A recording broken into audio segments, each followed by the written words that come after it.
माता, पृथ्वी, सूर्य, प्रकृति, भुवन, मृत्यु और सभी प्राणियों को उनके जीवन में भी और मृत्यु के उपरांत भी उनके कर्मों का उचित फल प्राप्त होने का अर्थ यही है ना कि अब सृष्टि में पूर्णता आ चुकी थी।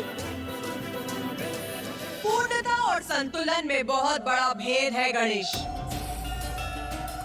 तुम्हारी क्या मान्यता है? क्या तुम्हारे अनुसार सृष्टि अभी संतुलित है?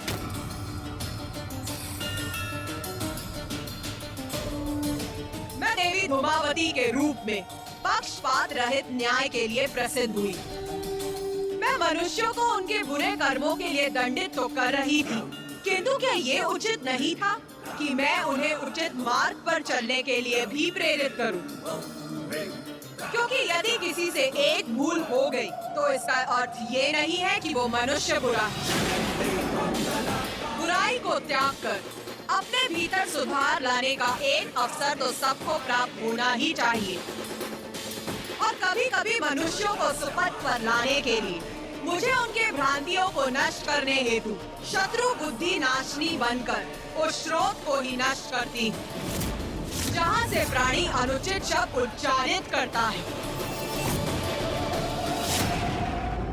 शत्रु बुद्धि नाशनी? मैं समझा नहीं माता। अवश्य समझोगे गणेश, किंतु उसके पूर्व तुम्हें मेरी अष्टम महाविद्या स्वरूप देवी बगलामुखी से परिचित होना होगा। देवी बगलामुखी? आपकी अष्टम महाविद्या स्वरूप माता?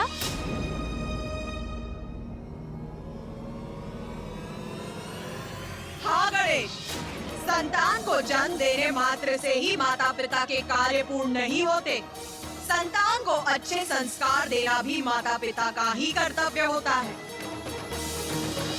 अपने देवी धूमावती स्वरूप में मैं अपनी संतानों को उनके बुरे कर्मों के लिए दंडित अवश्य कर रही थी, किंतु उन्हें अच्छे संस्कार देना भी मेरा ही दायित्व है गणेश।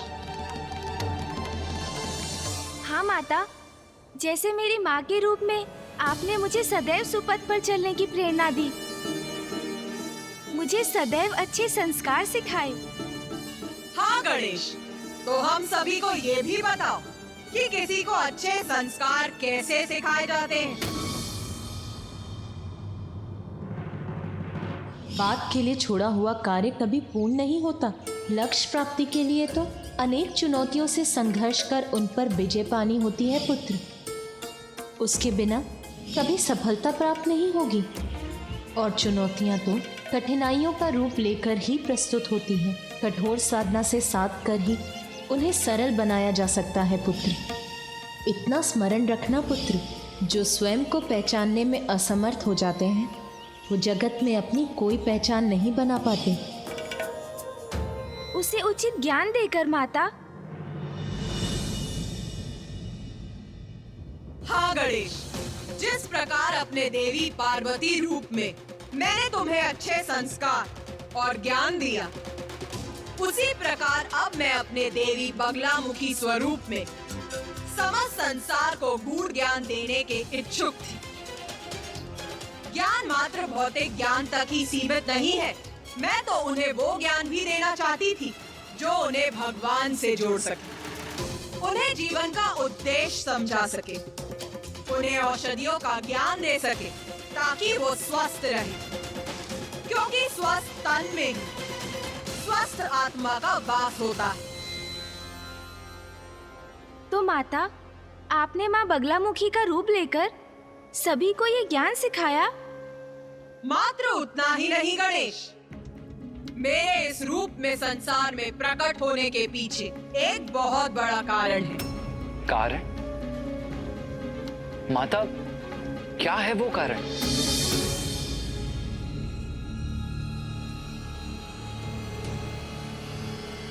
एक असुर त्रिखुर।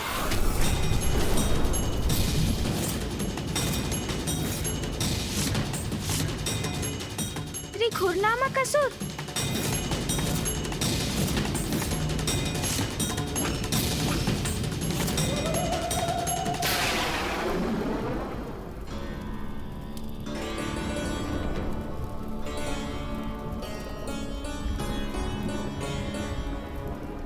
अरे व्रथामती, क्या हुआ? कुछ दिखाई दिया क्या? नहीं दिखाई दिया। अर्थात क्या दिखाई देना चाहिए मुझे?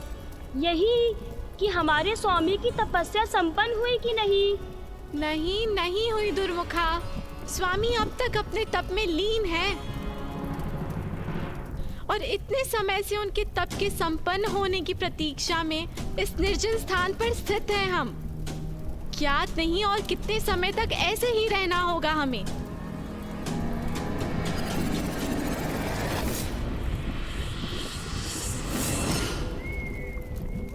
ओम ब्रह्मदेवाय नमः। ओम ब्रह्मदेवाय नमः। ओम ब्रह्मदेवाय नमः। ओम ब्रह्मदेवाय नमः। ओम ब्रह्मदेवाय नमः। ओम ब्रह्मदेवाय नमः। ओम ब्रह्मदेवाय नमः। ओम ब्रह्मदेवाय नमः।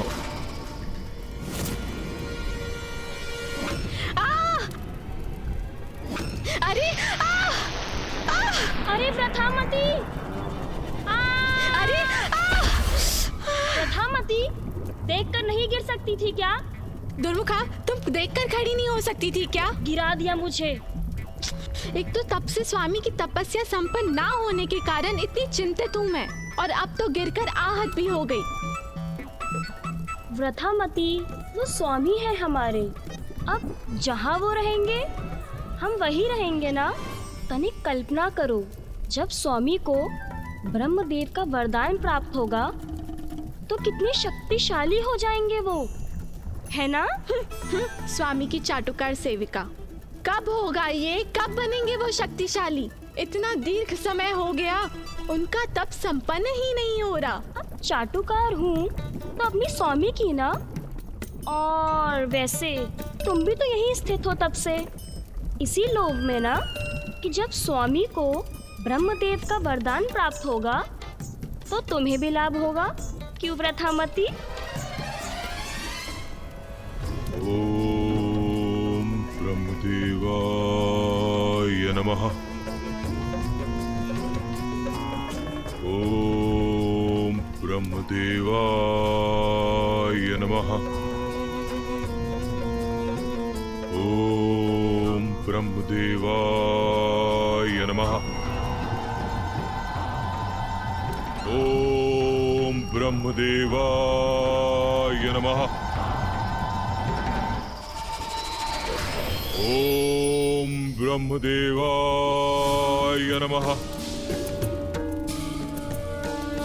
ओम ब्रह्मदेवाय नमः। ओम ब्रह्मदेवाय नमः। ओम ब्रह्मदेवाय नमः।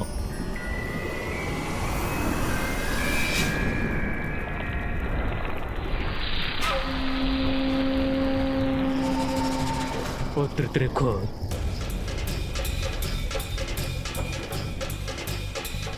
तप में होने वाले मेरे कष्ट दूर हो गए, अर्थात संपन्न हुआ मेरा तप।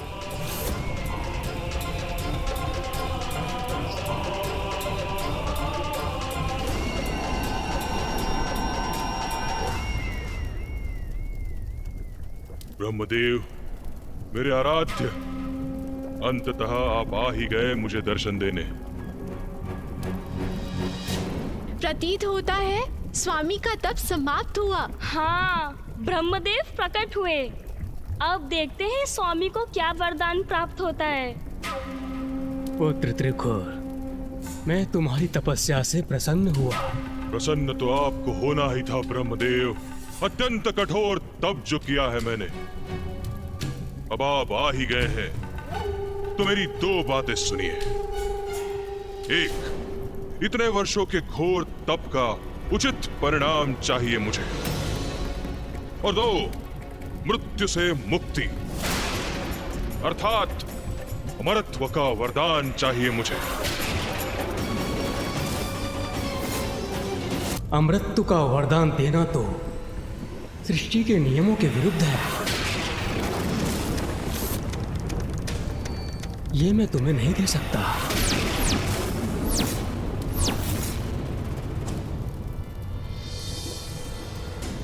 अमृतत्व के सिवाय अगर तुम्हें कोई और वरदान चाहिए तो मांगो।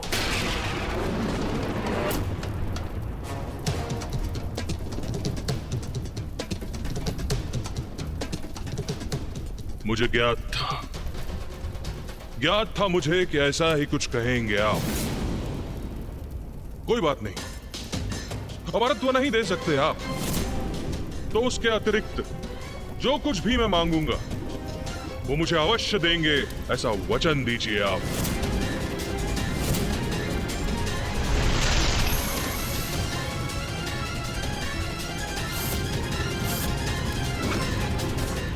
मैं वचन देता हूं वत्स, मांगो।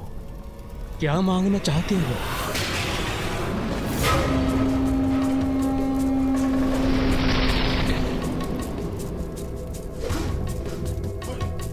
पुनः दो बातें हैं ब्रह्मदेव। दो वरदान चाहिए मुझे आपसे। एक, ब्रह्मांडीय बवंडर उत्पन्न करने की शक्ति, और दो, इस संसार की कोई भी विद्या, कोई भी शक्ति मुझे क्षति न पहुंचा सके। स्मरण रहे ब्रह्मदेव, त्रिदेवों की विद्या भी नहीं।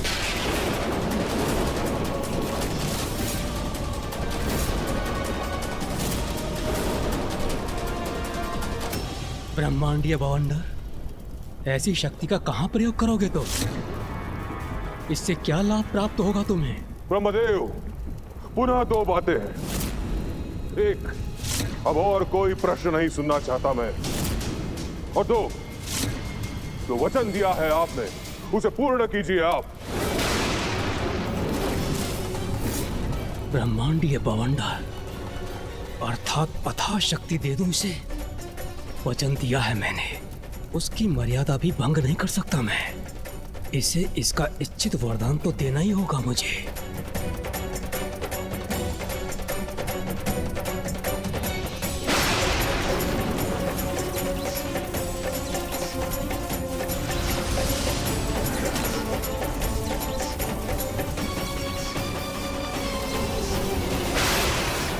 तथास्तु, तथास्तु, तथास्तु।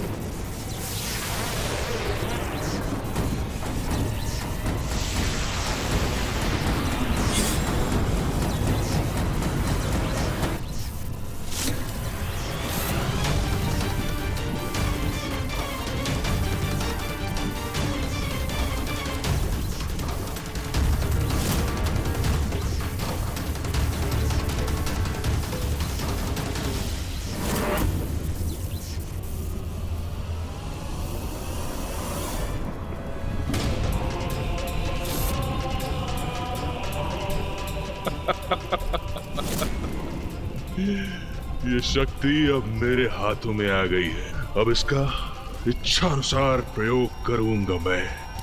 धन्यवाद ब्रह्मदेव, धन्यवाद।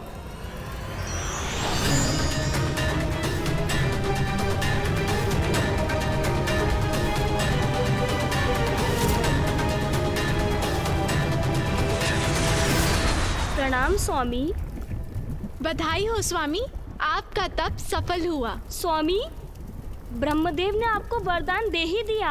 स्वामी, मैं ना आपकी निष्ठावान सेविका हूँ, कब से यहाँ आपकी प्रतीक्षा में स्थित हूँ, और आज मेरी प्रतीक्षा सफल हुई प्रभु। मैं भी प्रभु, यह अकेली नहीं थी यहाँ, मैं भी यहाँ प्रतीक्षा कर रही थी। नहीं प्रभु, स्वामी, मैं प्रतीक्षा कर रही थी आपकी कब से। मैं भी थी यहाँ पर। नहीं प्रभु, मैं कर रही थी। बस बस बालकों के समान आपस में उलझना बंद करो तुम लोग। अभी और बहुत कार्य करना है हमें। स्वामी, कार्य? कैसा कार्य? अब तो आपको वरदान प्राप्त हो गया है और ये दंड भी, और फिर कोई कार्य क्यों करेंगे आप? हाँ स्वामी। 2 कार्य करने हैं हमें। एक, संपूर्ण सृष्टि पर अपना प्रभुत्व स्थापित करना, और 2, सृष्टि के सम्राट पद पर मेरा आसीन होना।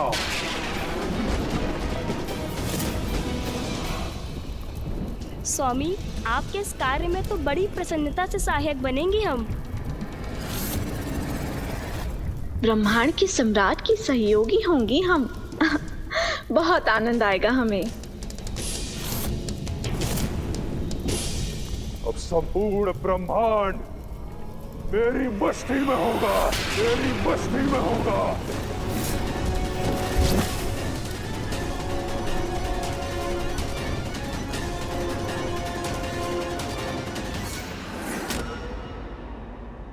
मुझे ज्ञात था माता, असुर प्रवृत्ति ऐसी ही होती है। उसने वरदान भी मांगा तो ऐसे अहितकर उद्देश्य के लिए। हाँ कार्तिकेय, ये असुर सर्वप्रथम हमारी भक्ति कर हमसे वरदान प्राप्त करते हैं और फिर उस वरदान की शक्ति से विनाश का आरंभ करते हैं।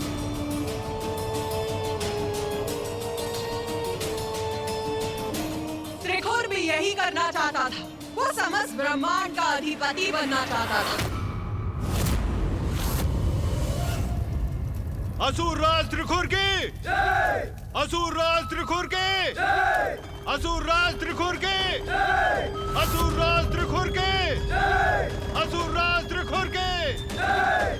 असुर राज त्रिखुर के जय! असुर राज त्रिखुर के जय! असुर राज त्रिखुर के जय!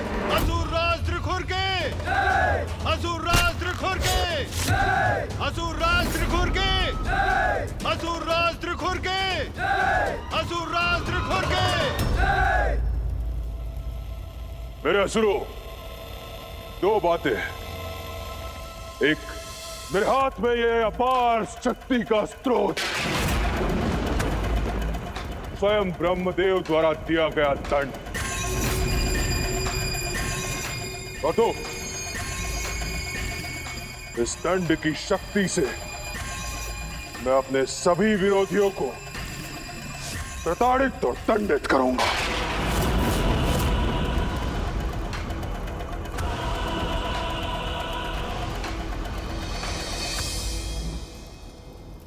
ब्रह्मदेव का वरदान प्राप्त है मुझे। अब कोई भी हमारे मार्ग में बाधा नहीं बन सकता। युद्ध कैसा भी हो, विजय हमारी ही होगी। जो भी मेरे मार्ग में आएगा उसका विनाश करूंगा मैं।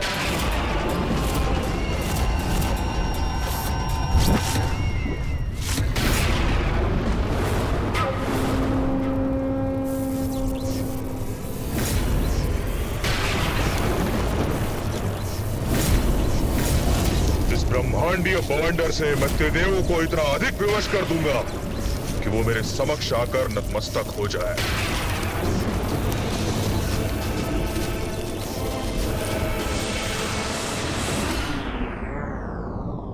वो दुष्ट असुर अपने वरदान को शस्त्र बनाकर अपने समक्ष त्रिदेवों को विवश करना चाहता था।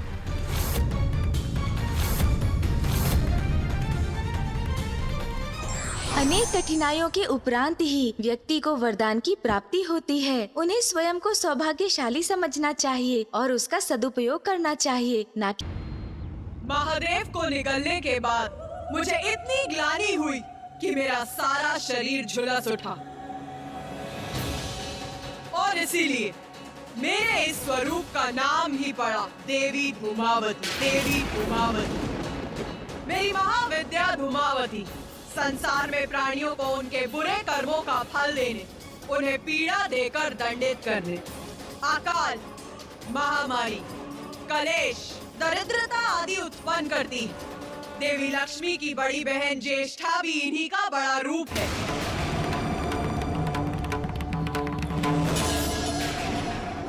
उचित है। माता ज्येष्ठा से तो मैं भी परिचित हूँ माता।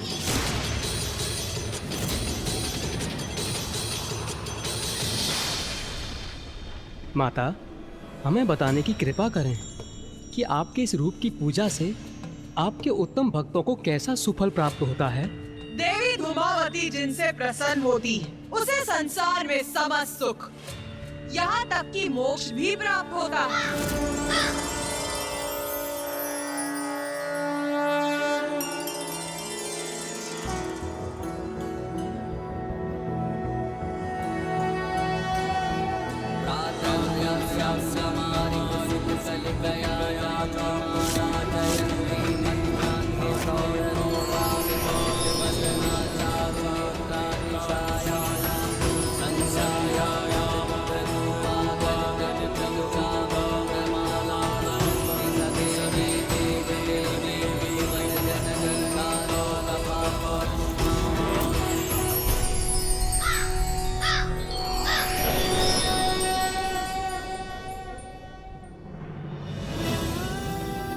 माता, पृथ्वी, सूर्य, प्रकृति, भुवन, मृत्यु और सभी प्राणियों को उनके जीवन में भी और मृत्यु के उपरांत भी उनके कर्मों का उचित फल प्राप्त होने का अर्थ यही है ना कि अब सृष्टि में